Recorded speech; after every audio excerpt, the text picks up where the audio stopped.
Welcome everyone. In our previous session, we have seen one topic called the degree of reaction. Now, what do you mean by degree of reaction?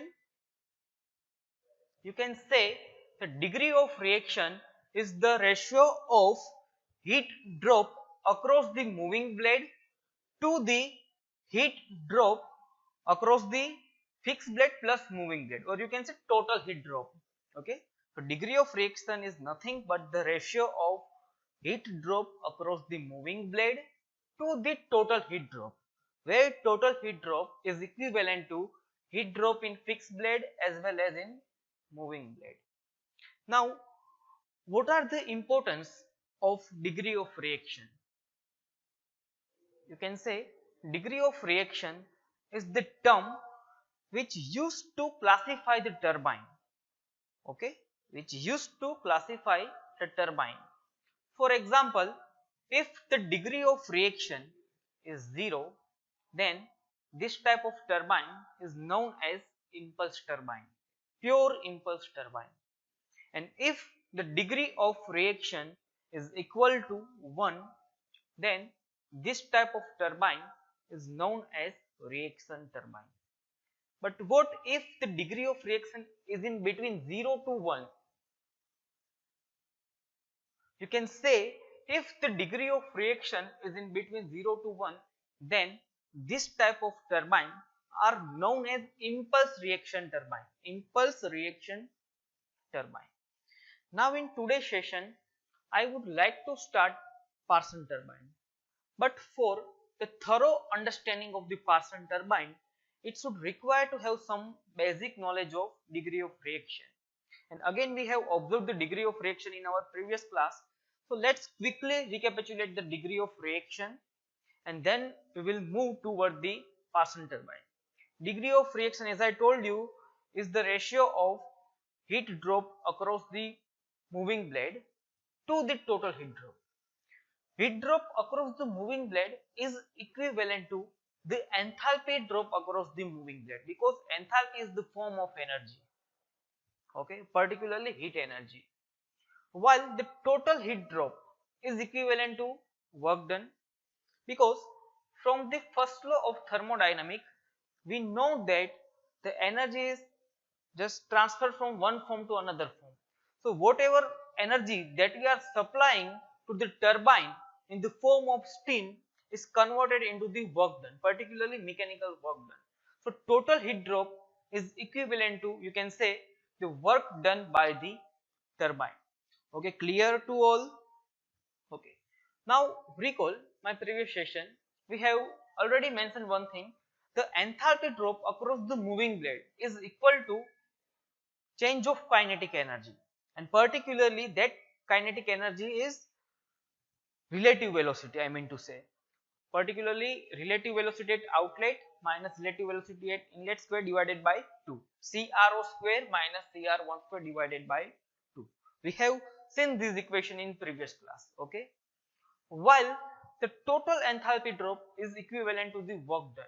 Now work done is equal to, you can say, CW1 plus CW0 multiplied by CBL, where CW0 is the work component of velocity at outlet of blade, CW1 is equal to the work component at the inlet, and CBL is equal to velocity of blade.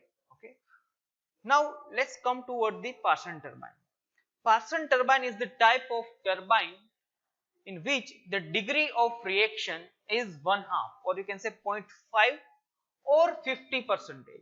Okay, so how it's possible to design the turbine which gives us degree of reaction 0.5?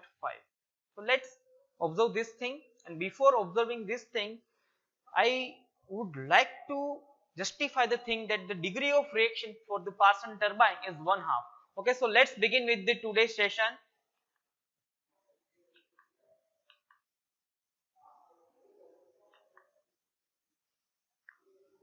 For the Parsons turbine, degree of reaction is 50%. Okay, so to justify this statement, we have to again observe the equation of degree of reaction and the velocity triangle. Okay, in each lecture I insist you to keep velocity triangle in your mind, because it is the one of the essential tool via which we are able to analyze performance of any turbine. Okay, so here you can say degree of reaction RD is nothing but heat drop in moving blade to the heat drop in the stage, or you can say total heat drop. Okay, so we can write RD is equal to delta Hm divided by delta Hm plus delta Hf.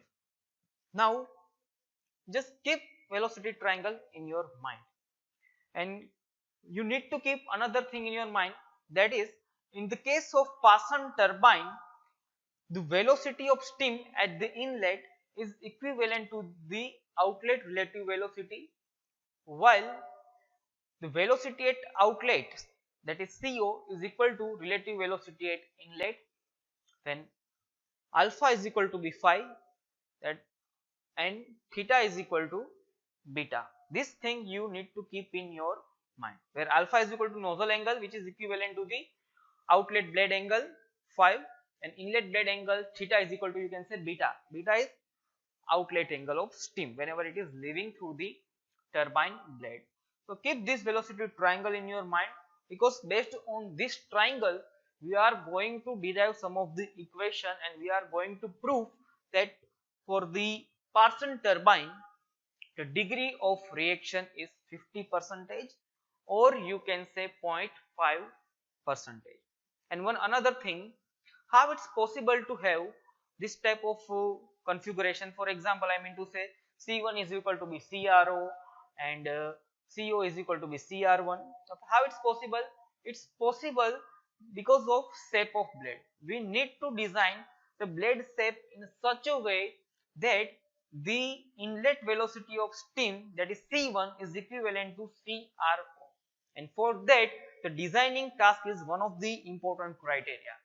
Okay, so keep all those parameter in your mind, and with respect to this parameter I would like to derive degree of reaction is equal to be 1/2 for the Paschen turbine. So here we have delta Hm is equal to, you can say, enthalpy drop across the moving blade, which is equivalent to the change of relative velocity.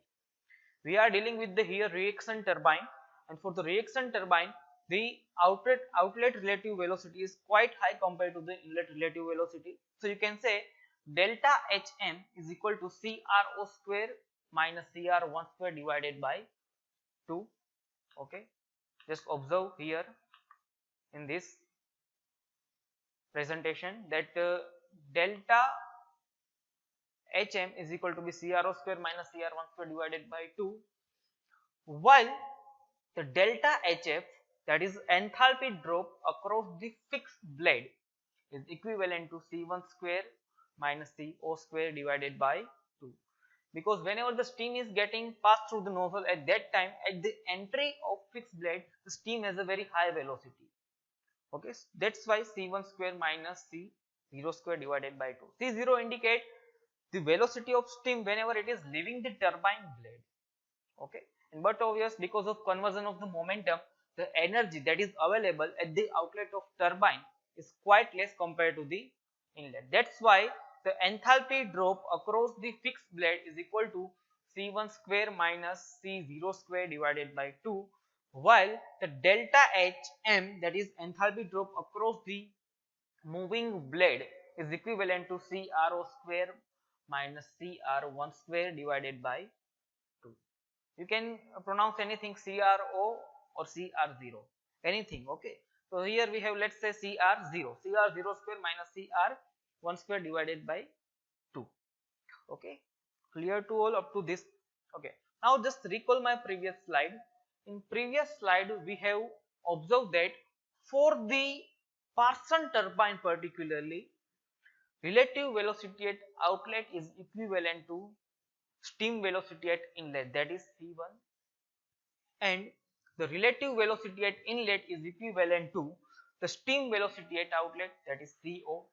Okay, for the Paschen turbine, and it is possible because of the configuration of turbine. We need to design turbine in a such a way that the inlet velocity of steam must be equivalent to the relative velocity at outlet. Okay, so based on this you can say delta HF is equal to be delta HM.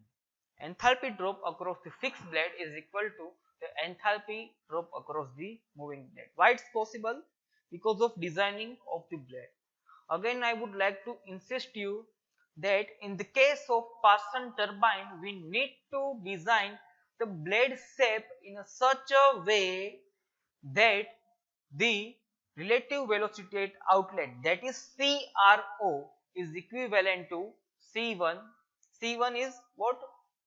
You can say steam velocity at inlet, and relative velocity at inlet, that is CR1, is equivalent to the CRO. So based on this you can say for the Parsons turbine the enthalpy drop across the moving blade is equivalent to the enthalpy drop across the fixed blade.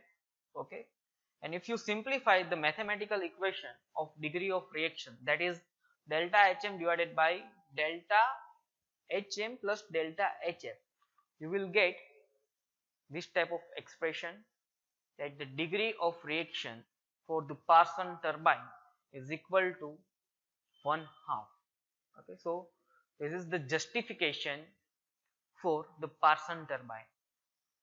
Parsons turbine is the turbine for which the degree of reaction is 1/2.